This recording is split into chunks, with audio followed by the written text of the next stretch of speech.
A hearty welcome to Sri Aditya Sej.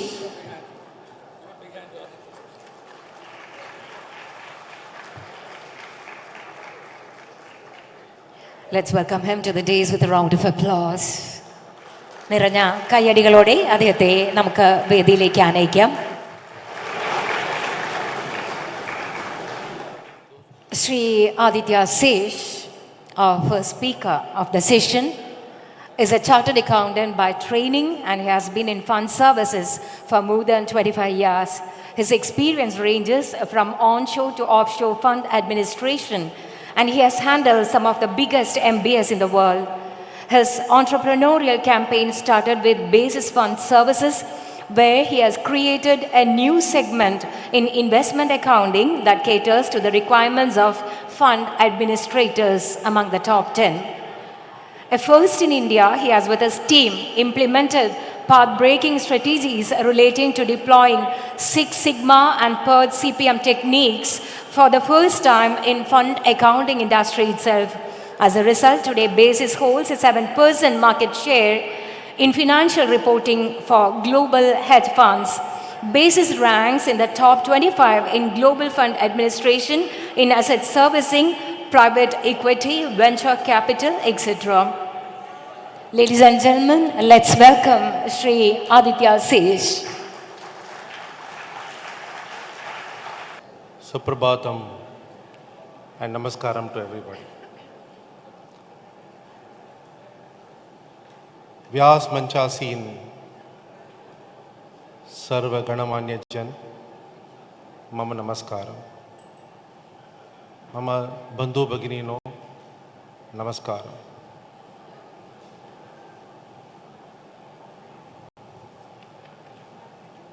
नमस्ते सदा वत्सले ब्राह्मण मातृभूमि Vande Mataram.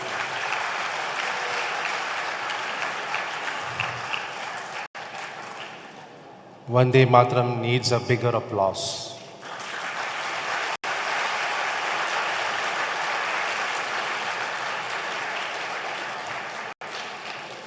Our inert desire needs to translate into such a loud action that nobody can ignore us.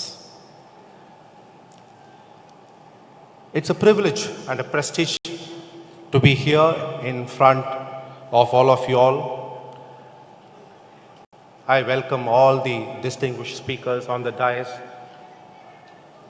for their tireless efforts in seeing where we are today, doing what we are doing today. My thanks to Ramanji. When he told me about the topic of the conversation, I was quite astounded by the gravity and the depth of the topic. I have spoken with audiences before, but certainly this topic was none like other. It took me a lot of time to gather my thoughts. அதனால சும்மா பேசாதக்கு அது presentationல போடலாம் பார்த்தேன், so that we all understand the gravity of what we are speaking. I'm going to speak in very simple lines and simple words. I will try and avoid jargons because in the jargons the message is lost. As a result of Ramanji's request, I encountered a Tamasoma Jyotir Gamaya moment.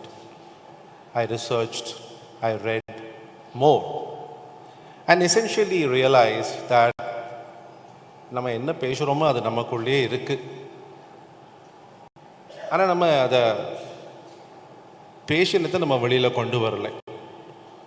So whatever we hear from this distinguished panel and whatever your thoughts are, we must make sure that it culminates into action. Because without action, the jnana is not that very effective. And the way to do it has already been described by Lord Sri Krishna in chapter 3 of the Gita, which is the Karma Yoga. And fortunately for us, in our country now, we have so many Karma Yogis.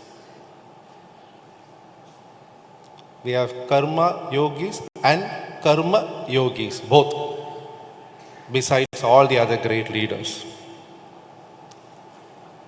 So the topic that I've been asked to present is the macro thinking on needs and desires.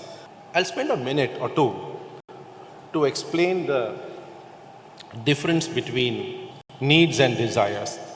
All of you all know this. I am not going to say anything different. But while desires can be different, they are all correlated. So what's the difference between desire and need? Need is something that is so fundamental. Water, air, food. Self-esteem is a need. You cannot suppress it for a long time. And Sai Deepak ji will tell you about all the fundamental rights that are enshrined in the Constitution. These are not mere words. They are words with a lot of depth. And what we need to know is what our fundamental rights are and how to put them into action. So therefore, desire is something that you want to do. It is aspirational, it is apeksha, whereas need is so fundamental. Both are important. Dreams are desires too. And as Abdul Kalam ji said, wings of desire, fire of desire, it has to be there. By no means suppress them. And what I will tell you during this presentation is the fine balance between desire and need. Many of you will remember your parents and grandparents whose skill was the English language. They learned stenography. They barely passed matriculation many times, and due to lack of opportunities here, due to the then current political situation, they had to migrate to far off places like Mumbai, Kolkata, Chennai, and so much so that today in Mumbai we have a very large congregation of Iyers, and that is why sometimes I feel it is our Suvarna Bhumi. At that time, and I can think that a situation would have been something like Kuchela and Dronacharya, because they were teachers, they were administrators, they were learned people, and at that point of time, you would imagine that even to have 2 square meals a day, it would have been a challenge for them. And times have changed. Today we talk not just about food, we talk about nutritional aspects of food, we talk about luxuries, and so on and so forth. So what was considered luxury then is a need today, and that is what I call as the time impact of needs and desires.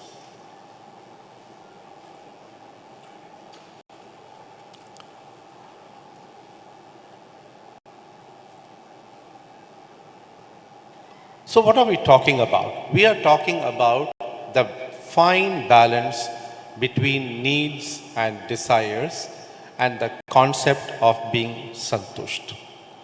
And in chapter 2.62 of the Gita, Bhagavan says, while contemplating on the objects of the senses, one develops attachment to them. Attachment leads to desire, and desire arises anger. And that's the point of control. The control over your indriyam is when you reach the point of anger, you need to channelize that anger into action positively. There is also a theory that says when expectations stop, peace begins. All this comes with a caveat. And therefore, I always say that there must be apeksha, there must be a desire, there must be a hope. And sometimes you don't find hope readily on the table. You have to look for it. And when you look for it, you get it. Therefore, desires, by no means am I saying that desires should be avoided. Desires are not varjyam. What we need to do is to balance them in good proportion. And I think that is what most of my discussion or address today would be the fine balance between desires, needs, and therefore action. 2 years ago, we had an opportunity to be in the Northeast. And I'm going to take a minute extra to explain the situation here. Northeast, as you all know, has been cut off from the rest of the country for far too long. And sometimes I think if I were to be a citizen of the Northeast, why should I be part of Bharata as the country? I would have thought about that in the 70s, in the 80s, and even prior, so much so that we were told that there is not even a need to have a road in the border. And why? Because if you have a road, the enemy will come in. I said, why do you worry about the enemy? Why don't you think about how easily your army can get there and protect you from the dangers?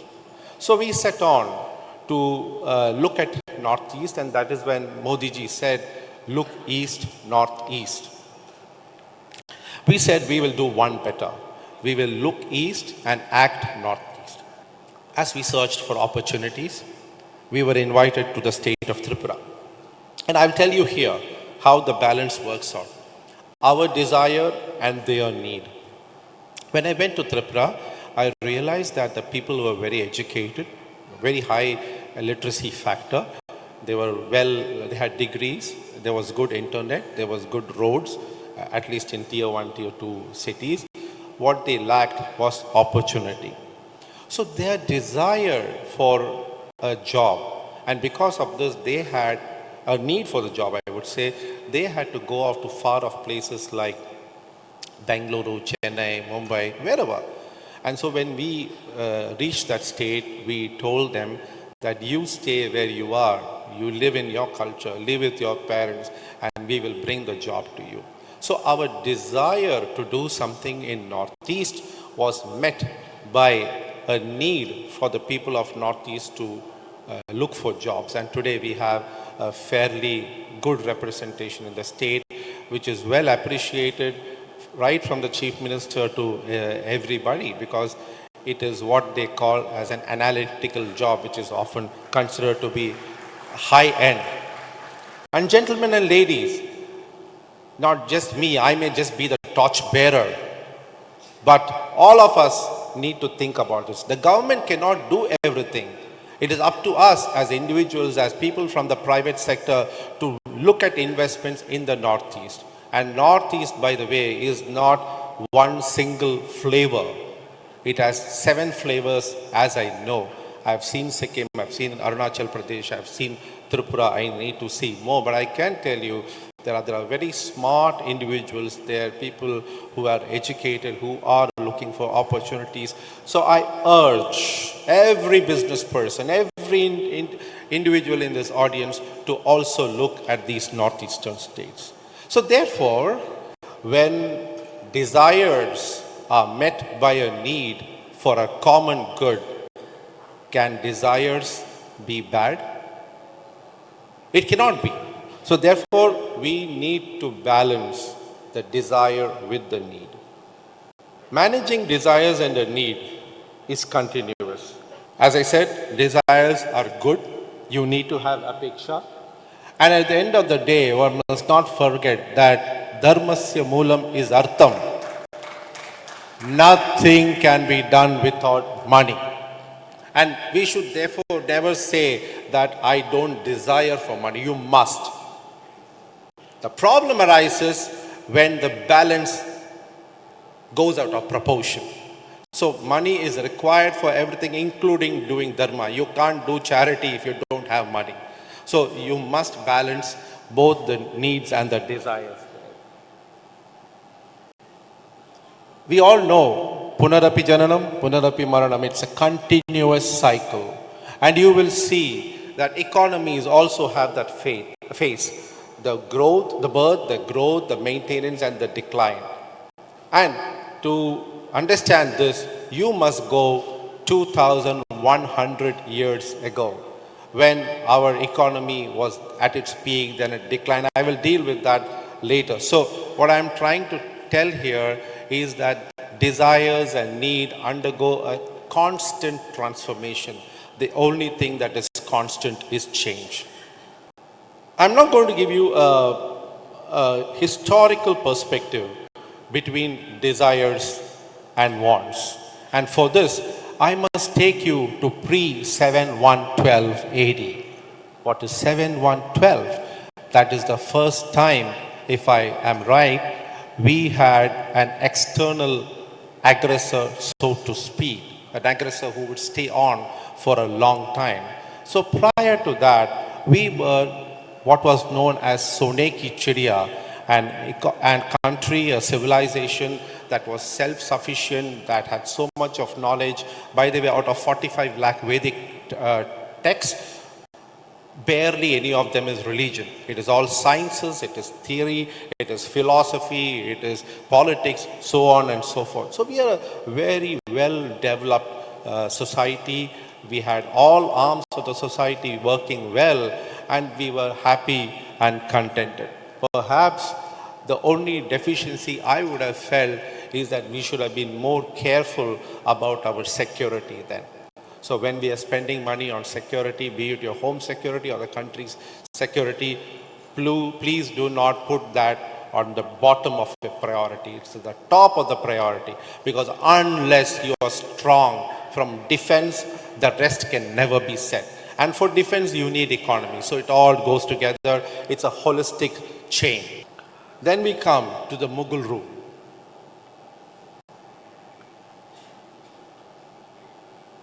We all know what happened to us during the Mughal rule. We were imposed with jizya taxes. It was either change, pay taxes or die. But in all those times, our ancestors maintained our tradition, they maintained our ethos, they maintained our civilization, but it came at a cost. It wasn't easy. So they had to sacrifice a lot of what we know as luxuries today, including food, to get there. And therefore, I stand in prayer, paying my namaskarams to all these ancestors who survived from then to today. It was never easy. You must understand this. It is never going to be easy when the steel is on your neck. To stand up and then say, I will continue to be where I am, calls for heart of steel. Can you think about what would have happened to Sambhaji Maharaj or Shivaji Maharaj at that point of time? In fact, we all know the gory death that he had to face. Cut from there, next to the British rule. At that time, I would say the British rule was even more tougher, because the enemy appeared sweet. And we were used to being very cultured. We were used to being our demeanor was of the highest order. And therefore, when you saw somebody who was being very nice, our ancestors would have been they would have been swept away on their foot.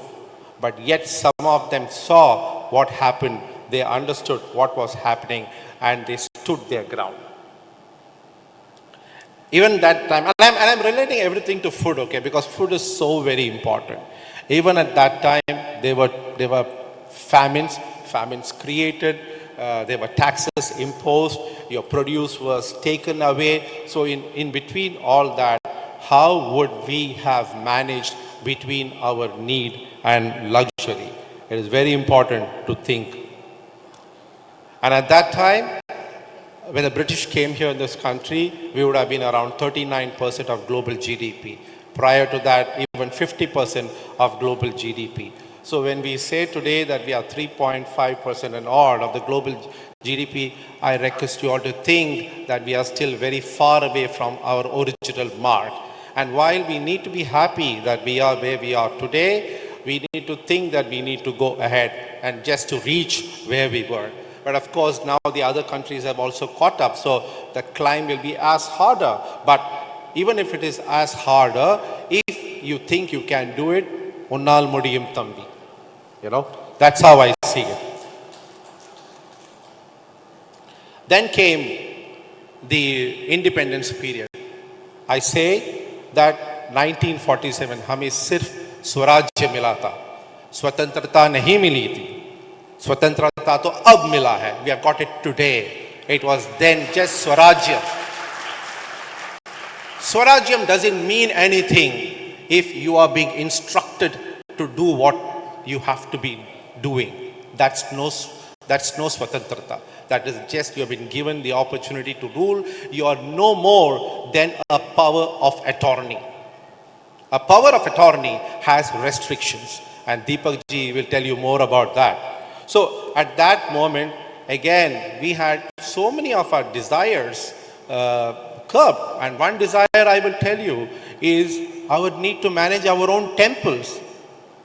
I mean, are we trying to say that we can't manage our affairs and that it has to be managed by governments?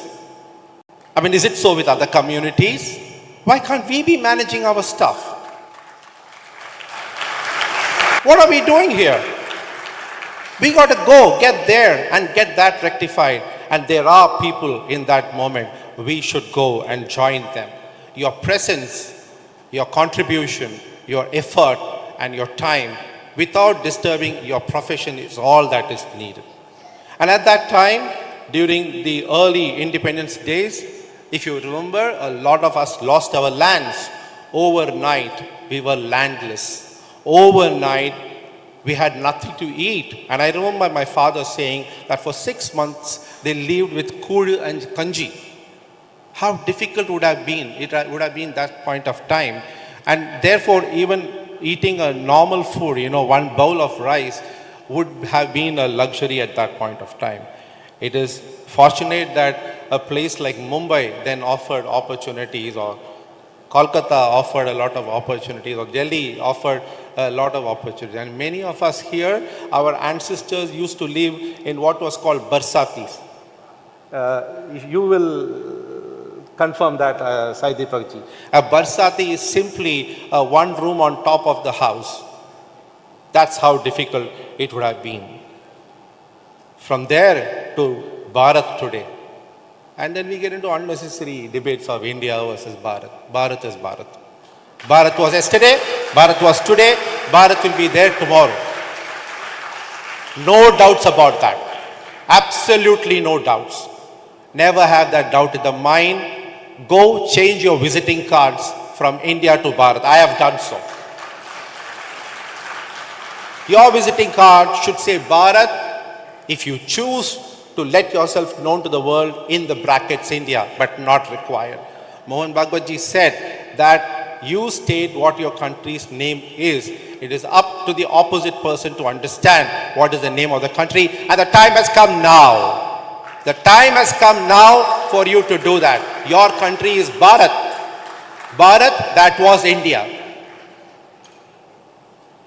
And then from having a mere 2 square meals a day to nutritional security. Today we have food reserves of 1.7x times our requirement. 1.7x times our requirement. We could easily squander away food, but don't do that as yet, because we have to move from food security to nutritional security. So we see a change from a desire, a simple desire to have food, to nutritional security, and that's a big change. Now I come to the portion. So therefore I have covered for you pre-Mughal era, the Mughal era, the British era, the early independence. Today, all of them we have mapped the desires and needs. We differ from the rest of the world. We look at relationships. We look at the emotions behind the relationships. We are not transactional. And you will see today how not, so basically I'm not saying transaction zero or relationship all. You need a fine balance. It's again a desire and a need. We all desire to be relational, but you need some transactional items to keep it going. You have seen in the Western society that they were always transactional. They had hundreds of years, or maybe 400 years of prosperity.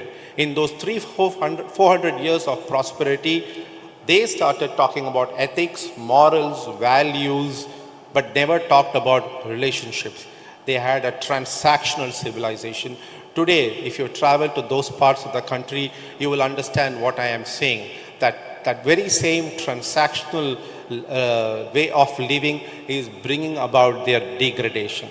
In India, our Sanatana Dharma has taught us the fine balance between transactional relationship, between desires and wants, and has helped us balance our life.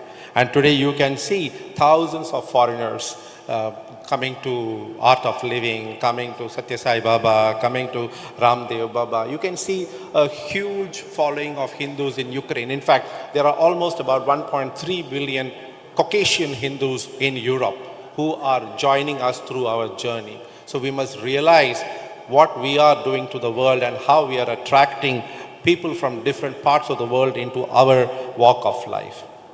Bharat forever has balanced between material benefits and spiritual orientation. You need material benefit, but you also need spiritual orientation. And therefore, to do your Nitya Karma is not an option. But you need to do it. You need to do it to maintain your fine mental balances, to maintain your prana, to maintain your posture, to maintain your equanimity. You need to do this. Don't think of it as an alternative, because without that, your DNA would be broken. And that's perhaps what others are looking for. They want your DNA to be broken. Don't allow them to do that.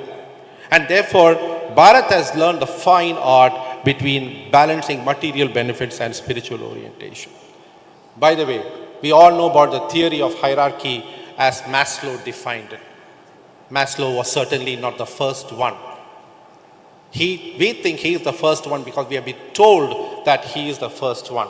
Our problems started when our 1 lakh odd Gurukulams were dismantled by Lord Macaulay, and we were put into a factory of school children and with a brown outer and a white inner. And that's what they wanted.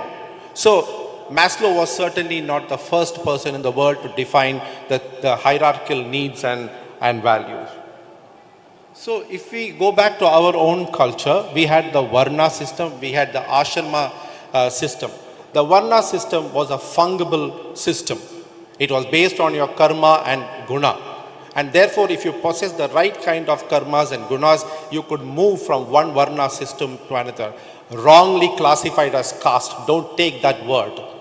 Don't go for it. So these Varnas were fungible, and every Varna had its list of do's and don'ts, wants and should not. And these were all well documented, but certainly not rigid theories. You could have exceptions to that rule. And within those Varna systems, within the Ashrama system, you had a set of desires and set of needs. And you had to balance them in order to achieve the fine balance. Now I'm coming to the modern business situation. Because I am from business, I will talk about business.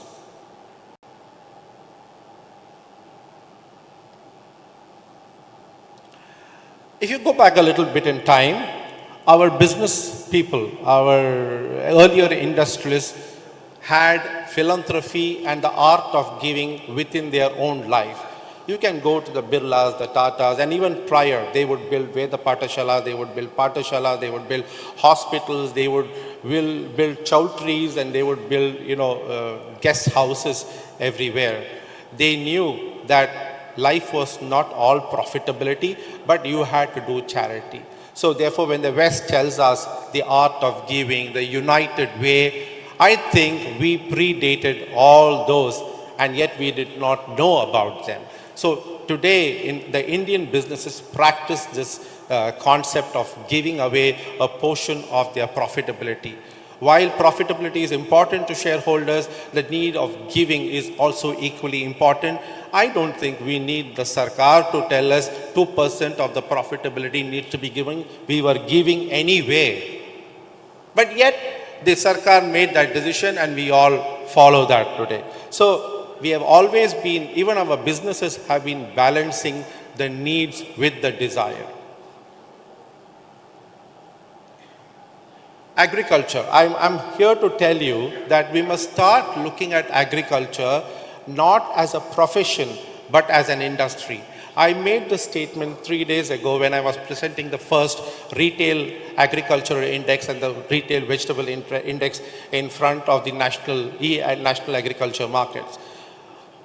Forever we are self-sufficient in our food requirements, but we are not surplus. And therefore we are still subject to the shocks. Now how can we transform this situation? We need to transform this from looking at agriculture just as a need, just you need food, you grow food and you consume it, to something that we can have surplus and sell or export. Therefore we need to convert agriculture from a profession there to industry, because unless you do it as an industry, you can't scale it up. And therefore, I think we should start thinking of agriculture as a profession. There are two methods to balance the need and the desire. Now, we would say that I want this right now, and that's called the Big Bang Theory. You are supposing there that I will put in all the money to what I desire and then I will achieve it. It works sometimes, does not work sometimes. Then there's the other method, which is called the low burn, slow burn method, where you allocate money in bits and pieces, much like irrigation, drip irrigation, and you kind of do that. Your desires and wants are just like that. If you just rush in too much, you may not achieve the result. Yet, if you don't give adequate attention to your needs, you may not achieve what you want. Therefore, a fine balance between the Big Bang Theory and the low burn, slow burn is required for you to balance your life.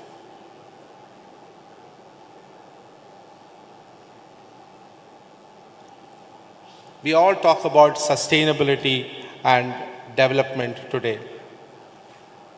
While sustainability is the need, development is the desire. And unless you have these balanced out, you will have imbalanced development.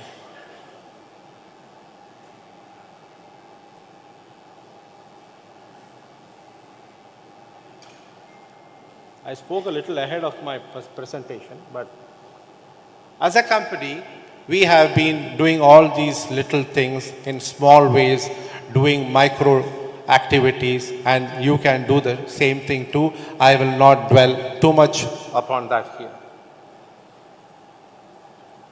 Finally, I come to the concluding portion of my address, and I've already overshot that by 2 minutes because that is the nature of the content. At the end of whatever I have spoken, my conclusion is that the link between desires and needs is the fine balance that you have to arrive in order to make sure that while all your needs are met, your desires and dreams are also taken care of. None can go ahead of the other, but yet we must continue to have apeksha, hope, and the desire to see a better tomorrow. And lastly, one way to see a better tomorrow, and somebody asked me this in a convention, how do we ensure that all the policies that are being taken today, all the actions that are being taken today will continue to be done tomorrow?